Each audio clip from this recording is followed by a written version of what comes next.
Well, welcome everybody. I'm gonna get started here today. My name is Rick Vandermill, and as I mentioned to some of you already on the call, I am your co-host for today's webinar. We're going to be joined by Dr. Greg Warson. He's going to be talking about Zoom tools that he's been using that really impact collaboration. Before I do that, though, just for those of you who are here, this may be repetitive for some of you, but just going to share my screen with you and show you what we've got on tap for the next couple months.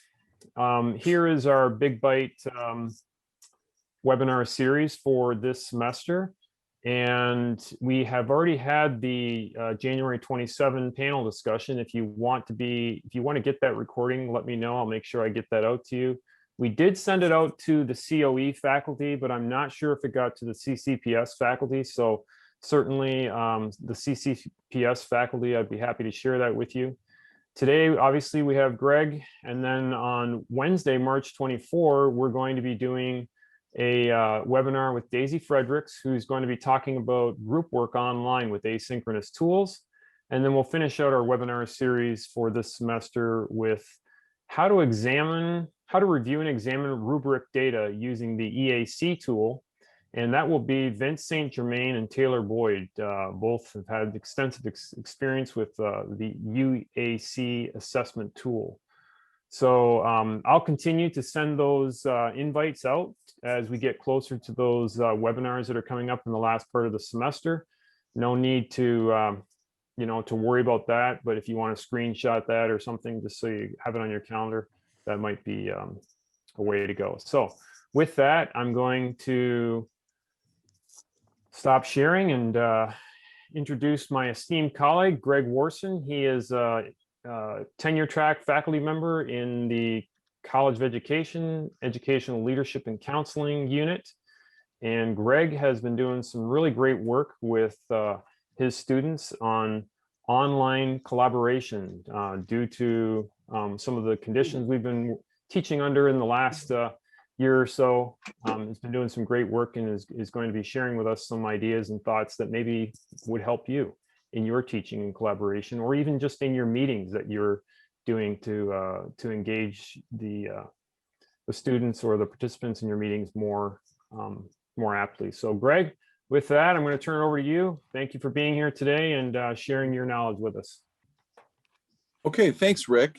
Great work might be overselling it a bit. I've been doing some work and I've run into a few potholes here and there. So I'll try to share those. By way of preface, I am by no means a Zoom expert. I think I've learned a few things along the way, as we all have. So hopefully this conversation, as we move through this conversation, please feel free to share different tips that you've learned as well. What I have learned about Zoom is much smaller than what there is to know about Zoom. So hopefully we can kind of learn together. I put the agenda in the chat. So if you're the kind of person that likes to kind of have that up on another screen or a part of your screen, feel free to click on that. As you can see, we'll talk about the why. I'll have a chance for all of you to kind of talk about what you want to learn today. I have prepared a couple of activities. We'll look at how breakout rooms work via a video.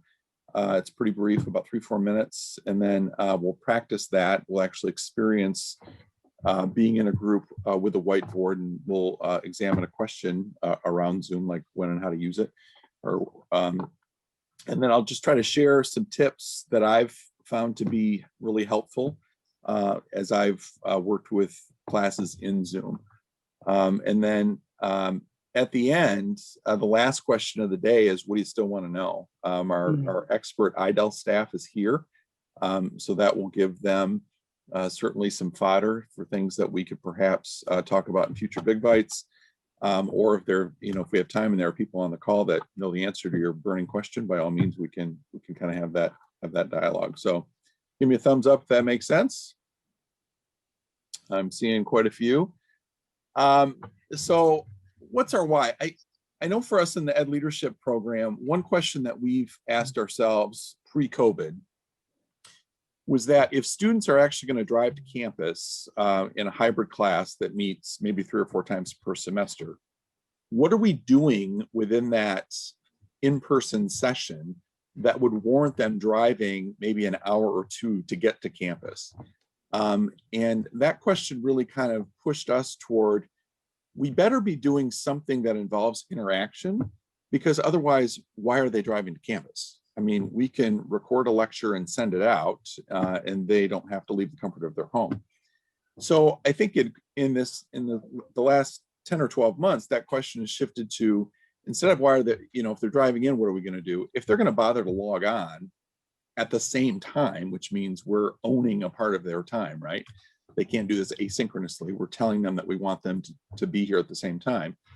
What are we going to do within that time that warrants them logging on?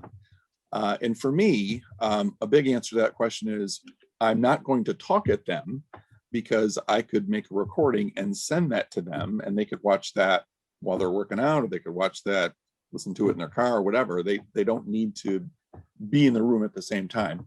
So that's where trying to access some of the Zoom tools and build some interaction within some of the sessions has been kind of important, at least from my perspective, and I know a lot of my colleagues' perspective. So that's kind of where I'm at.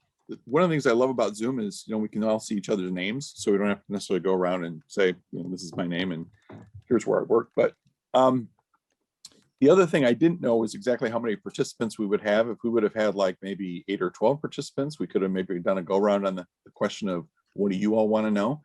I think it'll be far more efficient if we use the chat for that. So if you could answer in the chat, what do you really want to get from today? What are you hoping to walk away with in terms of what do you want to learn about today? And toss that in the chat. And I see a question there. Yeah, the agenda is the top link in the chat. Oh, and Kyle just listed it. There you go. Thanks. Yeah. Thank you.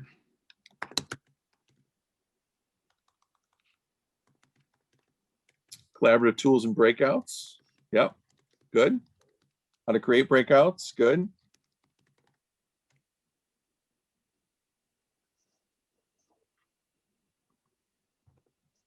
Maybe that captures it. Anything else? The whiteboard feature. Yep. More information on collaboration engagement. Good.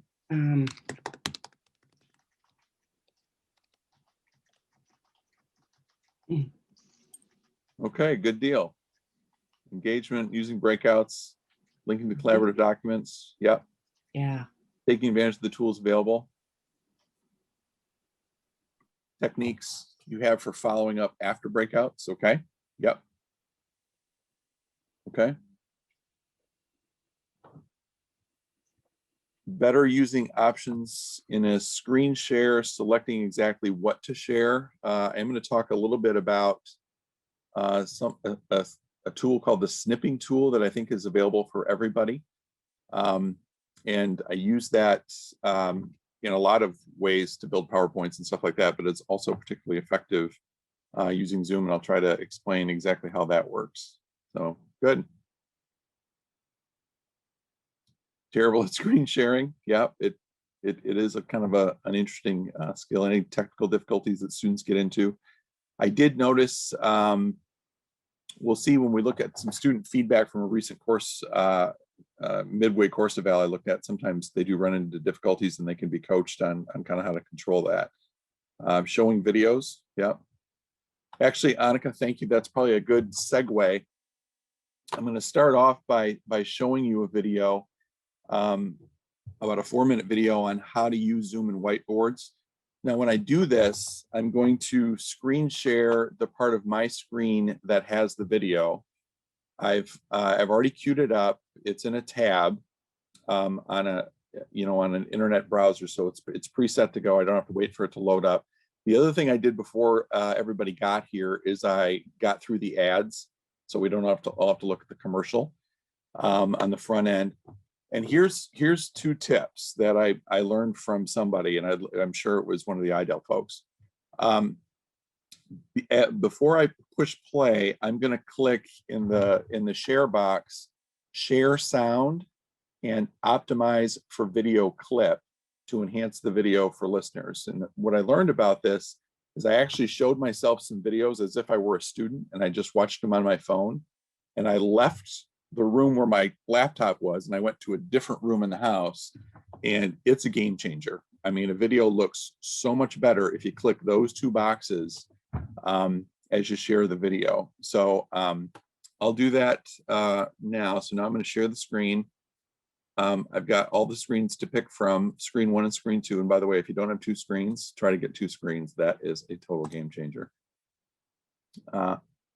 Then also, as I share the screen, you're seeing probably now the agenda that we're taking a look at. We're on item number 3. And then off to my left, there's a strip of Zoom participants, and I can see 5. At the top of that box, there's a grid that says show grid video. So if I put you in a grid, I can then expand that grid, and I can see the entire set of 30 odd people or 25 odd people at a time, even though I'm sharing the screen. And that for me is huge, because one of the difficulties of screen sharing, of course, is that sometimes you'll lose the class, right? You can't see the class. But right now, I can see the screen that I'm sharing with you on the screen I have over here, and I can see all of you in the screen that's right in front of me. That for me instructionally is very helpful. So I'm going to go to how to use the whiteboard, and I'm going to share the screen one more time. So I'm clicking on optimize for video help and share the sound. And then I'll share the screen. And then we'll push play. Tutorial for beginners. You'll learn how to use the whiteboard in Zoom, how to share your whiteboard on Zoom, how to use the Zoom annotation tools, and how to use your iPad as a Zoom whiteboard. Let's get started. You can test out the whiteboard on Zoom feature in a dummy meeting. So let's create a new meeting. So how to share whiteboard on Zoom? Well, first you want to click the share screen button. This will bring up a number of options, but you'll be wanting to click the whiteboard. And here at Level Up Your Video Skills, I've created a whole playlist on Zoom tutorials, including a full guide on all of the share screen options, which you can check out in the video here. So let's share the Zoom whiteboard by first clicking on it here and then clicking the share button. And here we are inside the whiteboard. This is how to use Zoom for teaching. It's great if you're teaching classes and want to demonstrate something that your words alone couldn't describe, or even written text. Inside the online whiteboard on Zoom, you've got a number of options in the formatting panel. You can type in text, do some drawing. There's a few different options here. Stamps. We've got a spotlight for if you want to highlight certain things. Of course, an eraser. You can change the colors and width of your line, plus formatting options for your text, and then a classic undo and redo feature. Or to just clear everything, you can hit that. At any point during a whiteboard presentation, you can hit the save feature, which will save to your desktop and come back to it later. Now you're all experts on how to use the whiteboard in Zoom. Next, we'll learn how to use the Zoom annotation tools. And to do that, I've invited another dummy participant into the meeting and have some sample text there. So let's go up to the menu screen up the top, choose more, and now you have a number of options. Specifically with the annotation tools, we have enable attendee annotation and show names of annotators. So let's click enable attendee annotations. And now if my guest wants to annotate on my whiteboard, they can do that on their computer by clicking view options and then selecting annotate. This will bring up the same control panel I have here on their computer, and they can interact with writing or drawing or putting stamps on or any of the things I showed you before. For collaboration purposes, maybe you've got a few different people annotating on your whiteboard and you want to be able to see who it is. To make that happen, again come up to the menu screen and click show names of annotators. And now when my guest annotates, I can see it pop up like that. Let's say you're teaching a class in a Zoom meeting or giving a presentation and you're using the whiteboard. If you want to learn how to stop people from writing in your Zoom whiteboard, then it's just a matter of coming up and disabling attendee annotation. Righto, a quick note on saving your whiteboards.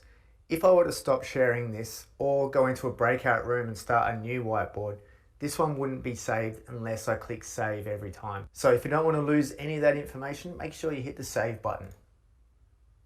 Last of all, if you want to keep this whiteboard session but create a new one, you can just hit new whiteboard and write in that one, and then you can come back to the first one at any time.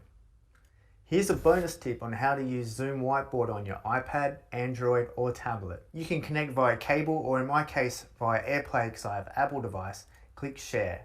To learn the steps on this, check out the video I mentioned earlier about how to share screen on Zoom, which is here again. For now, I'll just follow the on-screen prompts.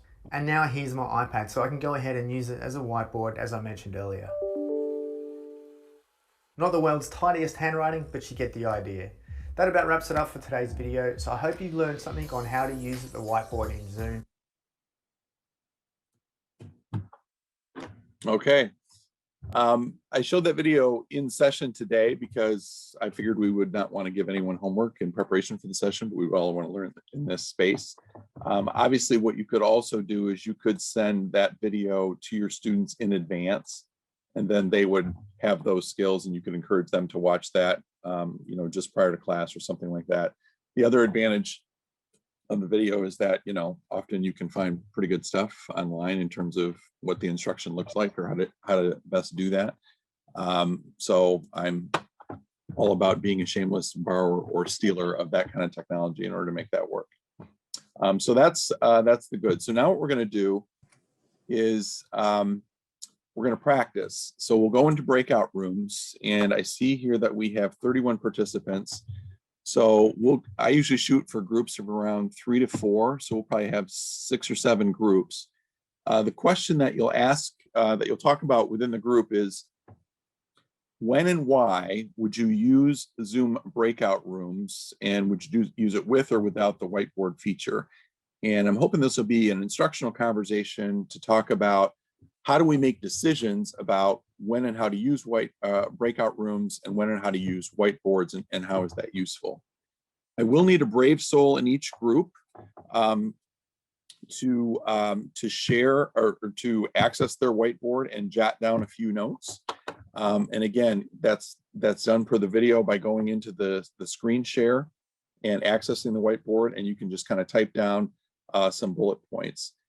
When I save my whiteboard, it goes into my documents file. I'm guessing that's true on most machines. I work with a Dell machine. That might be different on a Mac. I don't know. But by sharing it, that allows you to go into, or when we report out, that allows you to share that screen. The other piece is that once you're sent into your rooms, if you've used breakout rooms before, you're going to know that there'll be a list of all of the rooms and who's in all of the breakout rooms. So what I'll do then is I'll use something called a snipping tool.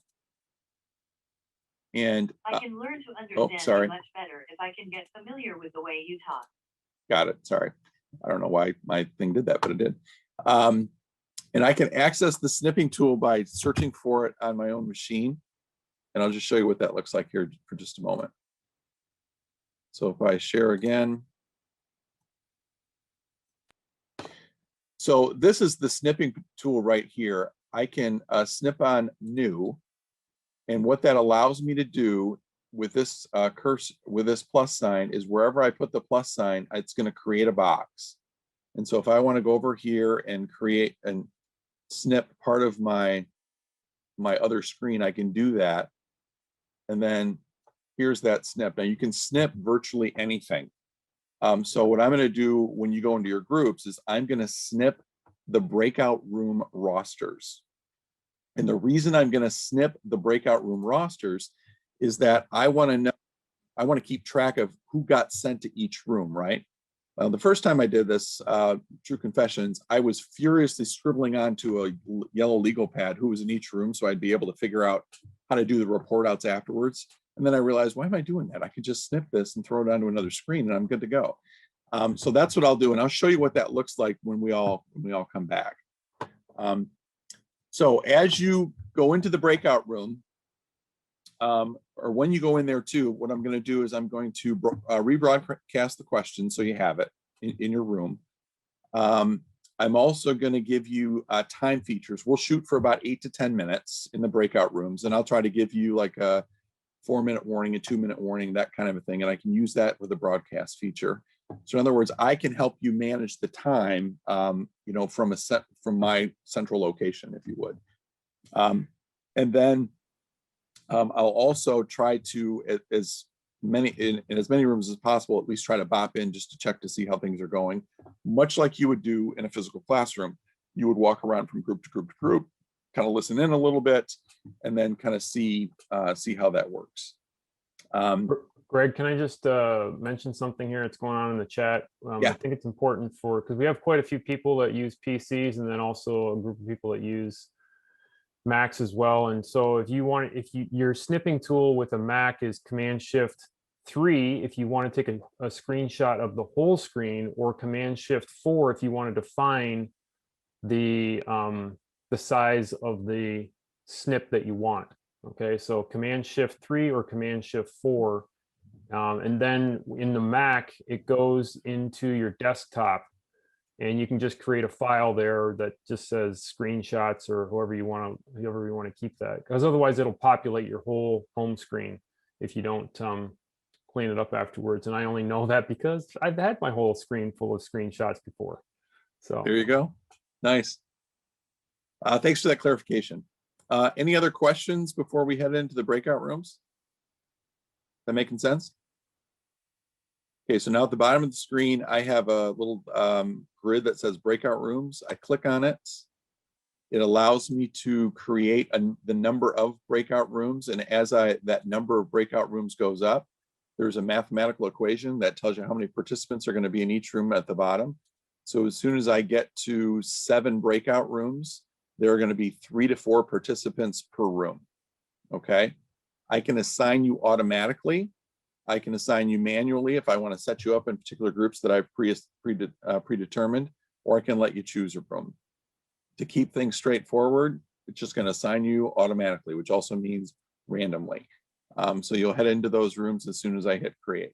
Okay, give me a thumbs up if you're good to go on that. All right, here we go. All right. So I think we're all back, and you hopefully can see my screen at this point. And what I'm showing you now, this is the snip that I made while you were in the room. So I'll have over here on this screen, I'll have who's in which room, and this will allow me to kind of check in. And so what I'll do as I check in, I'll ask to find out, okay, who's got the whiteboard? If you got that far. If you didn't, it's no big deal. Who's got the whiteboard? And then I can give you access by going into the participants. I can give you access to share your screen. You can show us your whiteboard and what you guys came up with, or any interesting drawings that you made, which I'm sure would be fun as well. Make sense? Greg, may we ask a question now, or do you want us to wait till later? Feel free.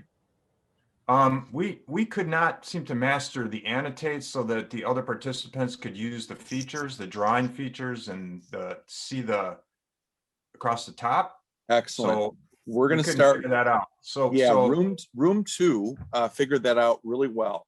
So that's Thalen, Meyer, Kenward, and Campbell. Who's got the whiteboard? Thumbs up if you can see this. So as Kim had said, we were working with the whiteboards. We were doing what we were asked to do. And I was getting a little frustrated with, we figured it out, but the whole text and the whole writing and how to save it and all that kind of stuff. And then Kim had mentioned Jamboard. So I showed them that I actually had created a Jamboard, and I'm going to start at the beginning. So I did this with a school that I'm working with, and I want them to come up with a continuous improvement process. And so what I did ahead of time, I knew that I wanted them to work in pairs. And so I created 6 actual boards, and I created these sticky notes. Like, you can use this in many different ways, but this is the way I used it, where I pre-populated these sticky notes. And what I wanted each group to do is I wanted them to manipulate these sticky notes into a way that makes sense for them for continuous improvement. So as you can see, group 1 just did a linear. Group 2 did something circular. Group 3 actually, they added the sticky notes. Our group 4 actually added sticky notes. So they created additional sticky notes in coming up with their continuous improvement process. And the other reason why I liked this is because then I'm going to meet with them next week. But as Kim had said, is this is a living document, so to speak. So they have had homework for the past 2 weeks to go in with their partner and continue to manipulate and work through this so that when we come back next week, we can talk about their manipulations and their collaboration that they had together. Okay, good. Mike, does that touch on your question? Yeah, that touches on Jamboard, which is great. I know it's great, but I still would like to know how to annotate the whiteboard in case we have a session where we don't necessarily want to save it, but just bring it back to the whole group, like a shorter term thing. Sure, sure.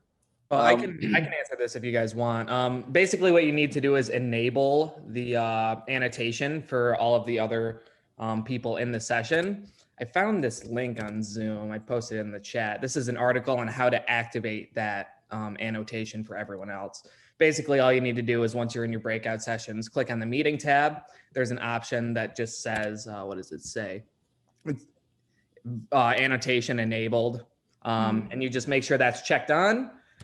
Once that's checked on, everybody else who wants to use the annotation has to go up into the meeting options, which will be at the top of the screen, and click on annotate.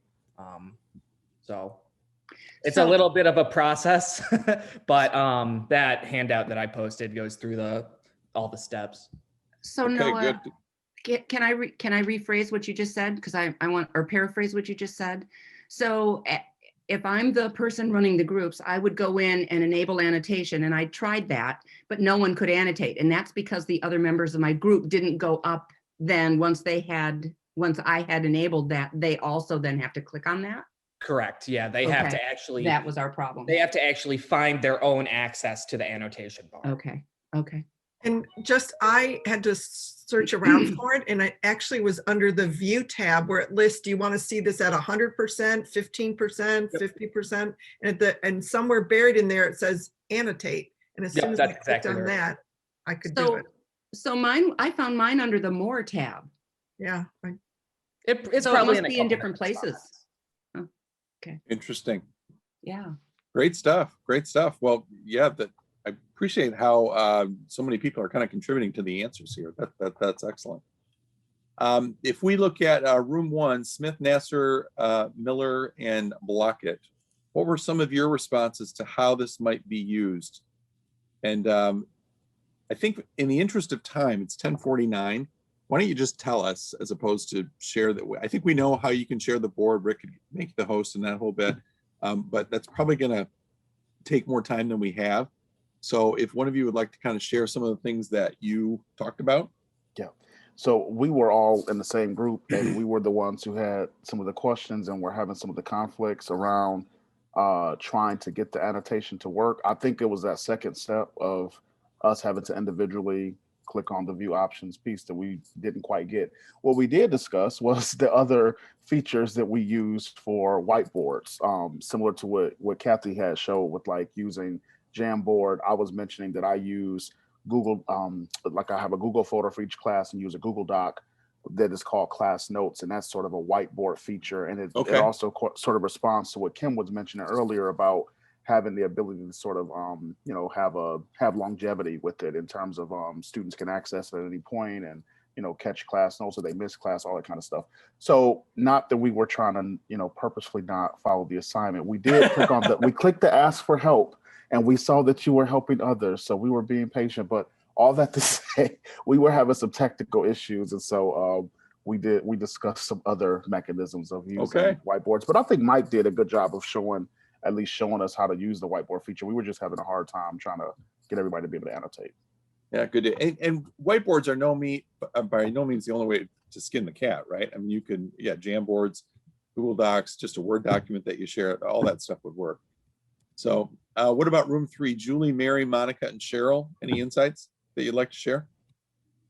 Yeah, well, first of all, we talked about how just noticing that with just 4 of us in the group, we were so engaged and so animated and having really good conversations. And we need to remember that with our students, that they need that, especially now, to be able to come together and have those small moments where they're together.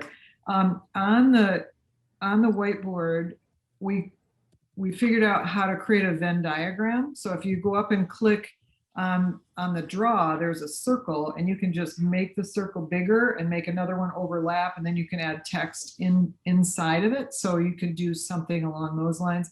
And then somebody else suggested that doing a little check for understanding is easy to do with a whiteboard, where they could use the symbols like a star for I get it, or a heart for I'm struggling, and just be able to do a quick check that way. Excellent. Good stuff. Good stuff. Thank you. Room 4, Dave, Kyle, Rick, and Suzanne.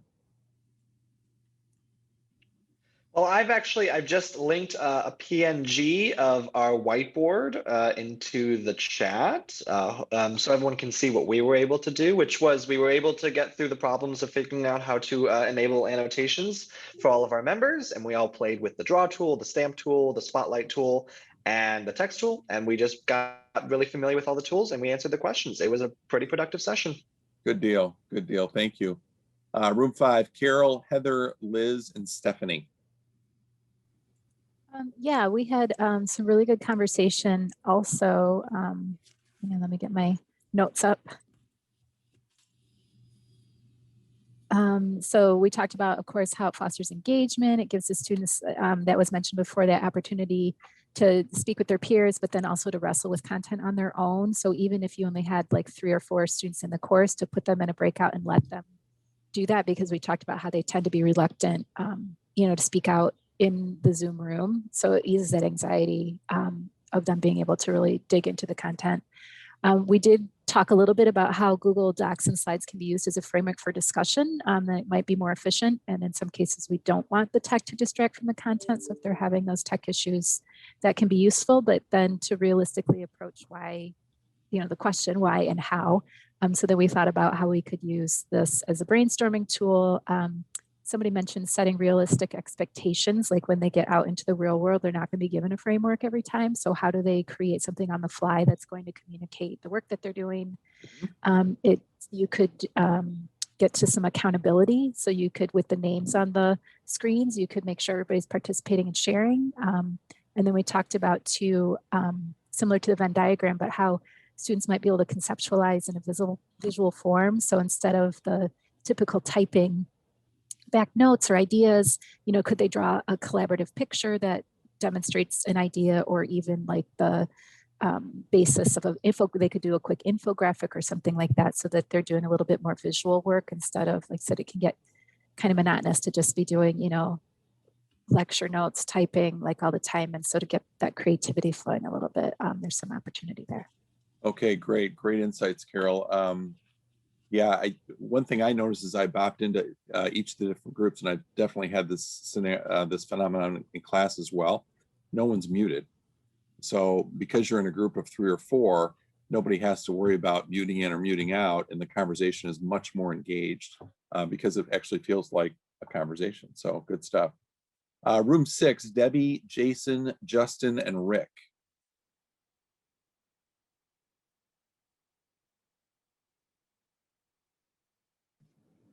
I was going to say, we talked about a lot of the similar things about Jamboard. I think some people in our group mentioned using Jamboard instead, or just using even a Google Doc, just to have it live on. That's something I do in the class that I teach right now, is I have my students all have a Google Doc and have one person share that. And I've seen that be really successful. And I definitely agree with what you just said, Greg, that people are way more likely to have their mics just turned on, and the conversation is so much more natural. Even they're more willing to turn on their cameras, I think, in those small groups too. At least that's what I found. So I think that's a really key aspect to this whole thing. I always make a point, the synchronous sessions that I have, I always make a point, they're probably in breakout groups at least 2/3 of the time, I would say, of that entire class period. And I always prep them with making sure they understand that's the expectation of those sessions. Sure, good deal. Thanks, Justin. And finally, Hunter, Sarah, and Sherry. You don't mind sharing the Flintstone phenomena, and I think that was particularly interesting. Yeah, I'm going to put Sarah on the spot for that one. And while that happens, I'm going to upload our art that we made. Well, I just said that Jim Grant and I co-teaching, it's like the Flintstones using stone computers, trying to use Zoom with our students. Because they're all K-12 teachers and they're using Zoom day in, day out, and Jim and I really aren't. So, yeah. Okay, good deal. Good deal. Hey, great conversation, great engagement. Really appreciated everybody's insights. Finally, last but not least, what do you still have questions about? In other words, what else do you want to learn? Personally, I'd like to know more about Jamboards. I think I need to try that. Anybody else? Well, and you can put it in the chat too. I mean, this is a good question to end the session with, Greg, because we're always looking for topics that we want to bring back to our participants in these webinars. So if there's something that we haven't covered or something that you want us to cover, please put that in the chat. We're going to take a look at that post this webinar and start creating the next webinar series for the fall. Yeah, Justin's raising a very good question. How much of this holds over post-pandemic? Interesting to see how that works and what that looks like. Yeah, I would love to be able to use some of the things that I've learned this year in working with classes and some of the things that work really cool, really well. Mm-hmm. But they work really poorly if I, as the visitor to a classroom, am projected in and everybody else is sitting in the classroom together. At that point, it just falls flat. Mm-hmm. And so it'll be really interesting to see what carries over and what doesn't. Yep. Greg, a quick story. I used to use a lot of chart paper before the pandemic in my classes when we were meeting face to face. I'm wondering now if Jamboard might replace some of those chart paper, because the chart paper requires me then to take a picture or make it a PDF, upload it. Jamboard is right there. It's going to be there. All I got to do is share the link with the students and it stays there throughout the course. So I'm not giving up on chart paper, because I think there's something to chart paper that is important when you're in that face-to-face class, but I certainly am going to rethink whether I use chart paper or Jamboard or some kind of a whiteboard feature.